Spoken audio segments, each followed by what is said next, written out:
ఇష్టః. ఓం ఇష్టాయ నమః. పరమాత్మ నాకు ప్రియమైనవాడు. అలాగే నాలోని చిన్న భక్తి భావన కూడా ఆయనకు ఇష్టమే. దేవతలు, ఋషులు, భక్తులు అందరూ ప్రేమతో కోరుకునే భక్తుల హృదయంలో ఎప్పుడూ పూజింపబడే అందరికీ ప్రియమైనవాడు కనుక ఆయనే ఇష్టః. ఆది శంకరాచార్యుల భాష్యం. ఇష్టః భక్తానాం ప్రియః. భావం: భగవంతుడు తన భక్తులకు ఎంతో ప్రియమైనవాడు. భక్తి, స్మరణ, సేవ ఇవన్నీ భగవంతునికి ఇష్టమైనవి. భగవంతుని అనుగ్రహం భక్తునిపై అపారమైనదని సూచన. ఈ భాష్యం భక్తిమీద ఆధారపడి ఉన్న నిరుపాధిక ప్రేమను సూచిస్తుంది. పరాశర భట్టారుల వ్యాఖ్యానం. విశిష్టాద్వైత దృష్టి. పరాశర భట్టారు ఈ నామాన్ని కాస్త లోతుగా ఇలా చెప్పారు. ఇష్టః దేవతలు, ఋషులు, భక్తులు, ముక్తులు అందరూ తమ తమ విధంగా కోరుకునే పరమపురుషుడు. ఎవరికైనా శాంతి కావాలి, భక్తి కావాలి, జ్ఞానం కావాలి, భోగం కావాలి, మోక్షం కావాలి. అందరూ తమ కోరిక కోసం ఆశ్రయించేది శ్రీమన్నారాయణుణ్ణే. అందువల్ల ఆయన అన్ని లోకాలు కోరుకునే ఇష్టపాత్రుడు. భట్టారుల అభిప్రాయం ప్రధానంగా జగత్తులో ప్రేమించబడేది ఆయనే. ఆయనను ఆశ్రయించిన భక్తుణ్ణి నిరాశ్రయంగా విడిచిపెట్టడు. అవిశిష్టః. ఓం అవిశిష్టాయ నమః. విశిష్టం అంటే ప్రత్యేక లక్షణాలు కలిగి ఉండటం. అవిశిష్టః అంటే ప్రత్యేక లక్షణాలకు అతీతుడు. ఏ ప్రత్యేక గుణంచేత బంధించబడనివాడు. సర్వరూపాలను మించిపోయిన పరబ్రహ్మస్వరూపం. ఎలాంటి పరిమితి, ప్రత్యేకత నిర్వచనం చెయ్యలేని అపార సత్యం. సరళంగా ఎవరూ పూర్తిగా వివరించలేని మహోన్నతుడు. ఆదిశంకరాచార్యుల భాష్యం. విశిష్టో నాస్తీతి అవిశిష్టః. గుణవిశేషాలకు అతీతుడు, నిర్గుణ బ్రహ్మ. పరమాత్మ ఏ గుణంచేత నిర్వచించబడడు. ఆయన నిజస్వరూపం నిర్గుణం, నిరాకారం, అవ్యక్త చైతన్యం. రూపం, గుణాలు అన్నీ మాయా ఆధారంగా ఆయన వద్ద కనిపించినా ఆయన స్వరూపం అవన్నింటికంటే ఉన్నతమైనది. అన్ని గుణాలకీ ఆధారమైనా వాటిచేత బంధించబడనివాడు. పరాశర భట్టారుల వ్యాఖ్యానం. ఏ ఒక్క గుణం వలన ఆయన యొక్క సంపూర్ణ మహిమ వివరించలేము. అందుకే అవిశిష్టః. భగవంతుడు అనేక కళ్యాణ గుణాలతో నిండిపోయి ఉన్నాడు. కాని ఆయన మహిమ అంత పెద్దది కాబట్టి ఏ ఒక్క గుణంచేత ఆయనను పూర్తిగా వివరించలేం. భట్టారులకు దేవుడు సగుణ పరమాత్మ.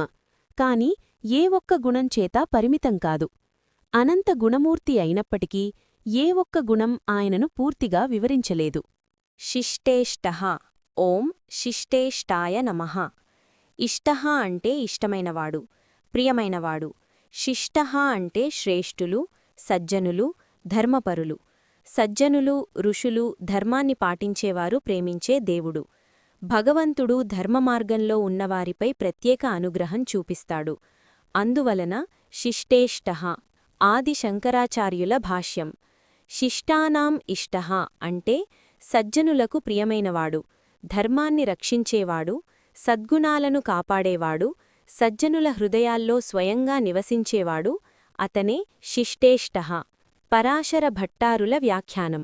పరాశర భట్టారు శ్రేష్ఠమైన, సంస్కారవంతమైన వారికి ప్రియుడని మాత్రమే కాకుండా కొంచెం లోతైన అర్థం తెలిపారు. ధర్మాన్ని నిలబెట్టే శక్తి విష్ణువు.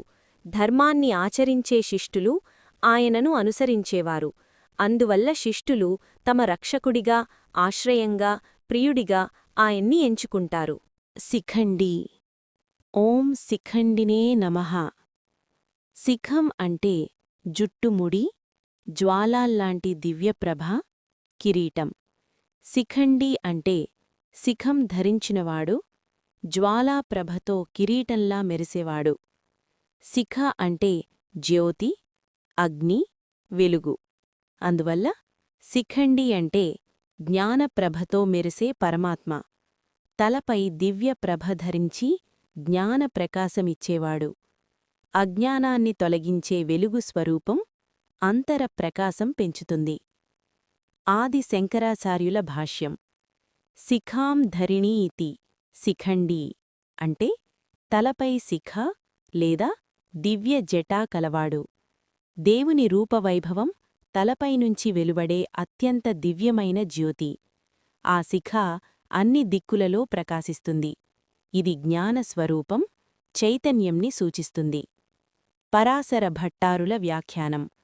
భట్టారులు ఈ నామాన్ని మరింత విశిష్టంగా ఇలా అర్థం వివరించారు: శిరస్సుపైన మహారాజ శిఖ కిరీటం ధరించినవాడు.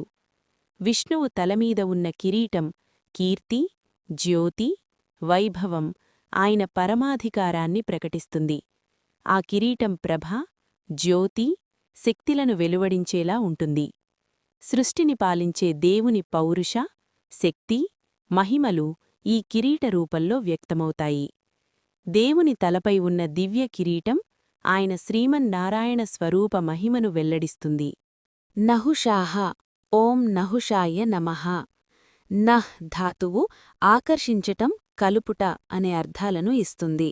నహుషః అనగా జనులను తనలో కలుపుకొనేవాడు, అందర్నీ ఆకర్షించి నడిపించేవాడు.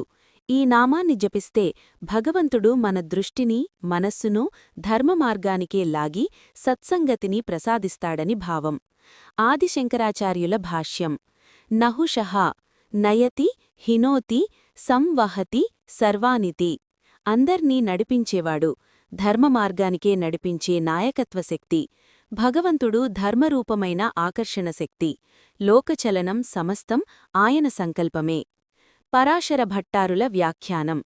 భట్టారులు దీన్ని సంఘబలం, లోకపాలకత్వం దృష్టితో చెప్పారు. లోకంలోని ప్రజలు, దేవతలు మొదలైన వారందరికీ నియమం, క్రమం, ఐక్యత కలిగించేవాడు నహుషః. విష్ణు సామూహిక సత్స్వరూప శక్తి, విభిన్న గుణాలను సమరసపరిచే తత్వం. వృషః ఓం వృషాయ నమః. ధర్మస్వరూపుడు. నీతి, న్యాయం, వర్షాన్ని దయగా కురిపించేవాడు.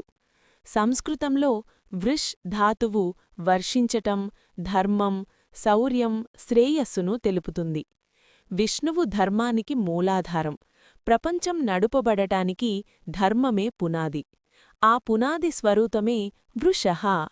ఆయన యొక్క న్యాయం, సమబలం, సత్యం, సద్గుణాలు వర్షించినట్లు జగత్తులో వ్యాపిస్తాయి. అందుకే ధర్మం ఉంటేనే లోకం నిలుస్తుంది. ధర్మం నిలవడానికి కారణం విష్ణువు. ఆది శంకరాచార్యుల భాష్యం.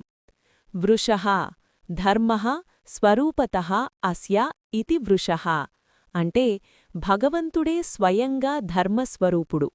సత్యం ఏదైనా అదే విష్ణువు. న్యాయం కార్యరూపం దాల్చినప్పుడు అది విష్ణుశక్తి. పరాశర భట్టారుల వ్యాఖ్యానం. భట్టారుల ప్రకారం ఈ నామం లోకక్షేమ పరిరక్షణ దృష్టితో చెప్పబడింది. వృష్టి అంటే వర్షం. వర్షం లేకపోతే పంటలే ఉండవు, జీవులుండరు. కాబట్టి వర్షాన్ని సమపాళ్లలో కురిపించి జీవజాల సంరక్షణ చేయడమూ విష్ణుకృప. జీవనాధారాన్ని వరముగా ఇచ్చేవాడు వృషః. క్రోధః ఓం క్రోధఘ్నే నమః. క్రోధాన్ని హరించేవాడు, కోపాన్ని నశింపజేసేవాడు, అహంకార ద్వేషాలను తగ్గించే శక్తి. హదాతువు అంటే నాశనం చెయ్యుట, తొలగించుట. కోపమనేది అజ్ఞానం నుండి పుడుతుంది. విష్ణు చైతన్యం మనలో ప్రవహించినప్పుడు కోపానికి కారణమయ్యే ద్వేషం, అసూయ, అంతరంగ మలినత అంతా స్వయంగా కరిగిపోతుంది. అందుకే క్రోధాన్ని తొలగించే చైతన్యశక్తి క్రోధః. ఆది శంకరాచార్యుల భాష్యం. క్రోధం హినోతి ఇతి క్రోధః. కోపాన్ని, దాహాన్ని, రౌద్రభావాన్ని తొలగించేవాడు. భగవంతుడు శుభసంకల్పరూపుడు. ఆయన అనుగ్రహం వల్ల మనసులోని ఉద్వేగాలు శాంతమవుతాయి. శంకరుల దృష్టిలో ఈ నామం ఆత్మశాంతి, సంయమంని సూచిస్తుంది. పరాశర భట్టారుల వ్యాఖ్యానం. భట్టారులు ఈ నామాన్ని ధర్మరక్షణ కోణంలో చూస్తారు. కోపం వల్ల పాపాలు జరుగుతాయి. దేవుడు భక్తులలోని చెడు వృత్తులను, ముఖ్యంగా కోపాన్ని, ప్రతీకార భావాన్ని ధర్మం కోసం తొలగిస్తాడు. ఈ శక్తివల్లే మనిషి సత్స్వభావంలోకి చేరుతాడు. క్రోధకృత్ ఓం క్రోధకృతే నమః. క్రోధకృత్ అంటే కోపాన్ని పుట్టించేవాడు. ముఖ్యంగా దుష్టులపై ధర్మరక్షణ కోసం రౌద్రశక్తి ప్రదర్శించేవాడు. అన్యాయాన్ని చూసి భగవంతుడు రక్షణ కోసం అవసరమైన కోపాన్ని ప్రేరేపిస్తాడు. కోపం రెండు రకాలది: పాపకోపం, ధర్మకోపం. ఇందులో క్రోధకృత్ అనే నామం ధర్మకోపాన్ని సూచిస్తుంది. అన్యాయం, దుష్టత్వం పెరిగినప్పుడు సృష్టిని కాపాడేందుకు భగవంతుడు రౌద్రరూపం ప్రదర్శిస్తాడు. ఇది శుద్ధమైన న్యాయశక్తి, చెడు నివారణ కోసం. ఆది శంకరాచార్యుల భాష్యం: క్రోధం కరోతి ఇతి క్రోధకృత్. చెడ్డవారిపై కోపశక్తిని ఉత్పత్తి చేసేవాడు. ధర్మాన్ని మెలబెట్టడానికి దైవిక కోపం అవసరం. అది లోకక్షేమ రక్షణ కోసం మాత్రమే ఉద్భవిస్తుంది. పరాశర భట్టారుల వ్యాఖ్యానం: దుష్టులు శిక్షరూపమైన కోపానికి గురవుతారు. భగవంతుడు వారి దుష్ప్రవర్తన ఫలితంగా వారు తమచేత తామే నాశనమయ్యేలా చేస్తాడు. ఈ విధంగా భగవంతుడు ధర్మాన్ని కాపాడి చెడును నిర్వీర్యం చేస్తాడు. కర్త. ఓం కర్త్రే నమః. కర్త అంటే కార్యసాధకుడు, సృష్టి స్థితి లయలను నడిపించేవాడు. జగత్తులో జరిగే ప్రతిదానికి మూలకారణం, కార్యరూపం దాల్చడానికి కారణమైన పరమశక్తి విష్ణువే కర్త. మనిషి నేనే చేశాను అనే అహంకారంలో పడతాడు. కాని నిజానికి కర్తృత్వమనే చైతన్యశక్తి పరబ్రహ్మనుండే ప్రవహిస్తుంది. మనం సాధనం, ఆయన సాధకుడు.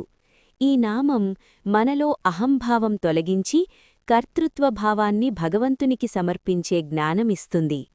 ఆది శంకరాచార్యుల భాష్యం: సర్వకర్మణాం కర్తా. విష్ణువే అసలు కర్త. ప్రపంచంలో కనిపించే ప్రతి క్రియ ఆయన సంకల్పమే. జీవులు కేవలం యంత్రాల్లా ఆయన చేతిలోని సాధనాలు. కర్మయోగ సత్యాన్ని తెలియజేసే నామం ఇదే. పరాశర భట్టారుల వ్యాఖ్యానం: భట్టారుల అభిప్రాయం ప్రకారం విష్ణువు లోకక్షేమం కోసం యోగమాయతో జగత్తును సరైన రీతిలో నడిపించే పరమాధికారి స్వరూపుడు. మంచికి మంచి ఫలం, చెడుకు చెడు ఫలం కలిగించడం ఆయన కర్తృత్వ న్యాయం. లోక వ్యవస్థ నిరంతరం నడుస్తూ ఉండటానికి సారథి ఆయనే. విశ్వబాహువు. ఓం విశ్వబాహవే నమః.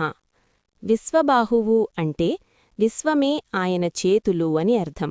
జగత్తులో ఏ కార్యం ఎక్కడ జరుగుతున్నా అది విష్ణువు చేతులే ఆ పని చేయిస్తున్నాయి అని భావం. ఆయన చేతుల విస్తృతి సర్వలోకవ్యాప్తి. మన చేతులు మన పని చేసినట్లే విశ్వంలోని సమస్త చర్యలకు మూలకర్తృత్వం విష్ణువు యొక్క బాహువులు. ఆయన శక్తి వల్లే సృష్టి జరుగుతుంది, రక్షణ జరుగుతుంది, కర్మఫలాలు అమలవుతాయి. ఆది శంకరాచార్యుల భాష్యం: విశ్వం బాహవో యస్య సహా విశ్వబాహువు. జగత్తు మొత్తం ఆయన చేతుల్లానే పనిచేస్తుంది. దేవుడు నిరూపాధిక కర్తృత్వశక్తి కలవాడు. మనం కేవలం సాధనం మాత్రమే. సాధకుడు ఆయనే. పరాశర భట్టారిల వ్యాఖ్యానం: భట్టార్లు మాట్లాడుతూ విష్ణువు భక్తులకు రక్షక చేతులు, దుష్టులకు శిక్షక చేతులు. చిన్న గడ్డి మొదలు బ్రహ్మ వరకు జగత్తులోని ప్రతీదీ ఆయన చేతుల ఆధీనంలోనే నడుస్తాయి. లోక సంరక్షణ, నియంత్రణ ఈ రెండూ ఆయన చేతుల శక్తి ఫలితమే. మహీధరః. ఓం మహీధరాయ నమః. మహీధరః అంటే మహీను, భూమిని ధరిస్తున్నవాడు, భూమికి ఆధారుడైనవాడు. భూమి మొత్తం ఆయన ఆధారంపైనే నిలబడి ఉంటుంది. ప్రపంచం ఎంత భారంగా ఉన్నా, సృష్టి ఎంత విశాలమైనా దానికి ఆధారం భగవంతుడే. భూమిని తన శక్తితో నిలబెట్టేవాడు, రక్షించేవాడు, నడిపించేవాడు అతడే మహీధరః. జడప్రపంచం మొత్తం విష్ణు విశ్వాధార శక్తిపై ఆధారపడింది. ఆది శంకరాచార్యుల భాష్యం: భూమిం ధరిస్తి ఇతి మహీధరః. భూమిని తన యోగమాయాశక్తితో సంకల్పరూపంగా ధరిస్తున్న ప్రభువు. భూమి కనిపిస్తుంది, కాని దాన్ని అసలు నిలబెట్టేది ఆయన అదృశ్యమైన శక్తి. పరాశర భట్టారుల వ్యాఖ్యానం: భట్టారులు భౌతిక మరియు నైతిక రక్షణ రెండు కోణాల్లో భావించారు. భౌతికంగా భూమిని సంరక్షించడం, నైతికంగా ధర్మాన్ని నిలబెట్టడం. భూమికి జీవనాధారమయ్యే శక్తి విష్ణువు నుండే వస్తుంది. ఇదే కారణంగా దేవుడిని లోకాధారుడు అని పిలుస్తారు.